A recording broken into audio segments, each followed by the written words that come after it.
Hey guys, welcome back to my channel. I have some very exciting news for you for all the people who are traveling to UAE in the coming weeks or months. As you already knew that if you have a valid visa like US or UK on an Indian passport, you are eligible to get visa on arrival in UAE.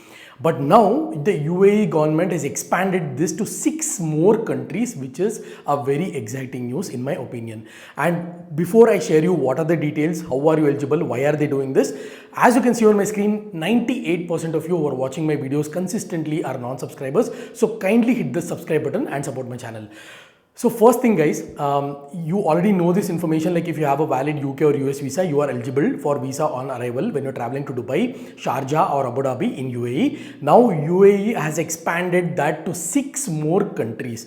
So first I'll tell you what are those countries. As you can see on my screen, those countries are Singapore, Japan, South Korea, Australia, New Zealand and Canada. So if you have a valid visa, green card or a residence permit from these countries on an Indian passport, you are now eligible for visa on arrival when you're traveling to UAE, any cities in UAE, that is Dubai, Abu Dhabi or Sharjah, and this has already been rolled out starting February 13th, 2025. So first let's understand what are the requirements when I talk about visa on arrival. As you can see on my screen, the requirements are very straightforward guys. Requirements for UAE visa on arrival: hold an ordinary passport with at least 6 months validity from the date of arrival. This is very mandatory. A lot of you guys ask me, do I need to have 6 months validity of my passport? Yes, you need to have 6 months validity of your passport. Possess a valid visa, residence permit or a green card from one of the eligible countries like I showed you in the list in just a couple of minutes back, and pay the prescribed visa fees as per UAE regulations. These are only the requirements guys, nothing else. So what are the types of visas and what are the types of green card or residence permit that you can have from these countries is a topic we have to discuss. I'll discuss that at the end of this video. That is very important to know, because if you saw my last video regarding Dubai on arrival, who is eligible and what are the eligibility, I clearly mentioned that US visa, not all US visas are eligible, only B2 visa is eligible for this visa on arrival, because I got tons of questions like I have F1 visa, L1 visa, H1B visa, those are not valid guys. So let's talk about what kind of visas are allowed at the end of this video. First, let's understand why UAE government has done this. First and the major factor is tourism. You know that already UAE is very famous in terms of tourism. They are one of the leading tourism sectors, and Dubai was one of the most visited countries in 2024 in the list of top 10. So UAE heavily markets their tourism, and there's a lot of beautiful places to visit in UAE. It gives you a completely different feel, especially Dubai, Abu Dhabi, Sharjah and other Emirates in Dubai also are extremely beautiful. And I am 100% sure if you talk about foreign country, you would either talk about Thailand or Dubai, UAE, because it is that famous.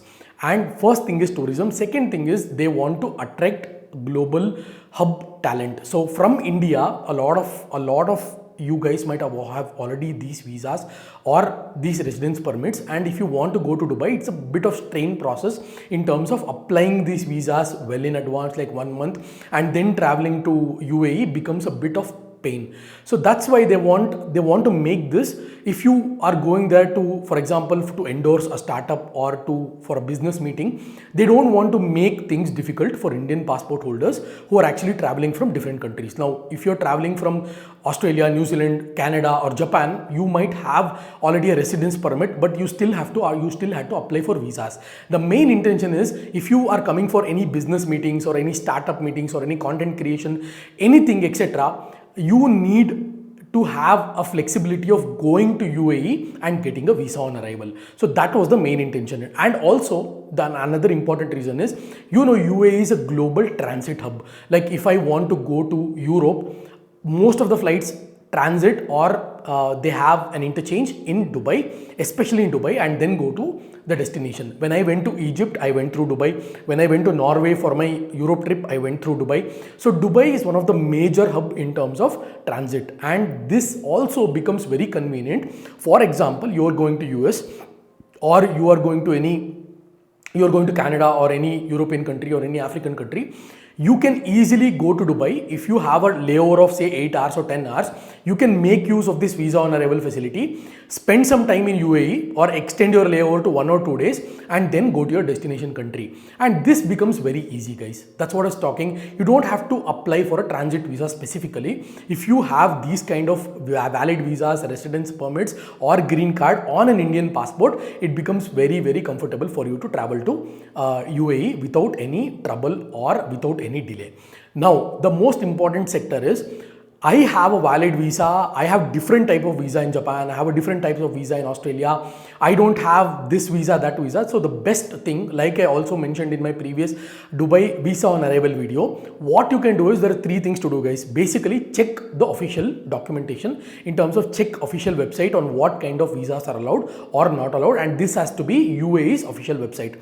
If you don't get any information on this, the second thing that you can do is email the airlines, call up the airlines. If you've already booked the flight, let's say you've booked Emirates, call up Emirates and ask them, or if you have Emirates, for example, I live in Bangalore, there is an Emirates office here. So I would walk up to Emirates office and ask, see, I am holding a residence permit of Japan. This is my visa type, or I am on a dependent visa in Japan. This is my visa. Am I eligible for visa on arrival? This is the second thing. If they say yes, always take an email confirmation, because if you land in UAE and if they don't allow you, you must have proof, right?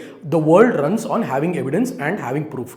So if you go to UAE and if you don't have proof, it becomes a problem. So take an email confirmation, take a copy of that email and then travel to UAE.